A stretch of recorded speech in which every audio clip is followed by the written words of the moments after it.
ଲେଖିଦେଲ ଧର ମିଛ କିଣ ଲେଖା ହେଇଛି ମୁଁ କାହିଁ ତମକୁ ଲାଗିବି ତମେ ଏମିତି ଆସ ଯୁଆ ଯେତେବେଳେ ଡାକ ରାସ୍ତାଘାଟ ମୁଁ ଆଡ଼ଭାଇଟ୍ କରେ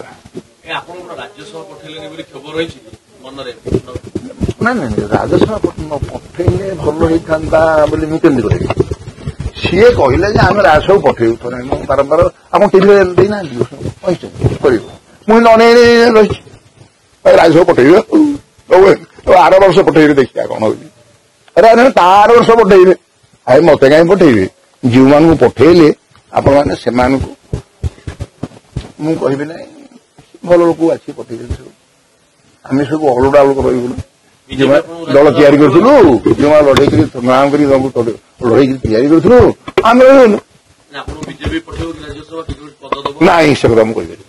ମୁଁ ଯୋଉ ପାର୍ଟିକି ଯାଏ ତାକୁ କିଛି କହେନି ଯେ ତୁ ମତେ ଦେଲେ ମୁଁ କାମ କରିବି ନାଇଁ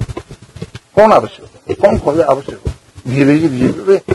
ଇଣ୍ଟରନ୍ୟାସନାଲ ପାର୍ଟିରେ ମାନେ ନ୍ୟାସନାଲରେ ବର୍ତ୍ତମାନ ଯୋଉ ଲେଭେଲରେ କାମ କରୁଛନ୍ତି ମୋଦିଜୀ ଆଉ ଏଠି ଯୋଉ ଆମର ପ୍ରଧାନମନ୍ତ୍ରୀକୁ ଆରମ୍ଭ କରିକି ଇଏ ପର୍ଯ୍ୟନ୍ତ ଧର୍ମେନ୍ଦ୍ର ପର୍ଯ୍ୟନ୍ତ ଏବଂ ଶେଷରେ ମୋର ସେ ସାଙ୍ଗର ପୁଅଟା ବେଶ କାମ କରୁଛି କଣଟା ନା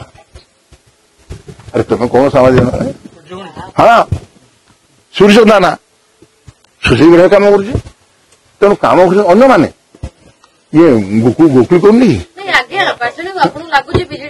ଆରେ ତମେ ଥିଲ ଏଠି ମୁଁ ଦେଖିନି ଆରେ ମୁଁ ଜାଣିନି କିନ୍ତୁ ସେଇ ଭାଙ୍ଗି ତ ସାରିଲାନି ଭାଙ୍ଗିବ କଣ ବିଜେଡି ଭାଙ୍ଗିବ ଭାଙ୍ଗି ତ ଗଲାଣି ଆଉ ଭାଙ୍ଗିବ କଣ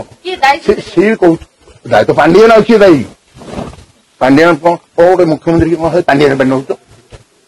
ଏପର୍ଯ୍ୟନ୍ତ ତମର ଶୁଣିନି ତମେ ଯାହା ତା ବିରୁଦ୍ଧରେ କହିଦଉଛ ଗୋଟେ ସେ ପ୍ରଭାତ କହିଲେ ତା ବିରୁଦ୍ଧରେ ତମେ କହୁଛ କାହିଁ କହୁଛ ତାର କହିବାର ଅଧିକାର ଅଛି ମୁଁ ସ୍ପଷ୍ଟ ଭାବରେ କହିବାକୁ ଚାହେଁ କି ଗୋଟେ କହିବା ଅର୍ଥ ନୁହେଁ ଯେ ତା ବିରୁଦ୍ଧରେ ତମେ ଲାଗିଯିବ ମୋ ବିରୁଦ୍ଧ କିଛି ନାହିଁ କଣଟା ଲାଗିବ ମୁଁ କହିବି ଯୋଡ଼ା ହେବି ଆରେ ସତ ମିଛ ଉପରେ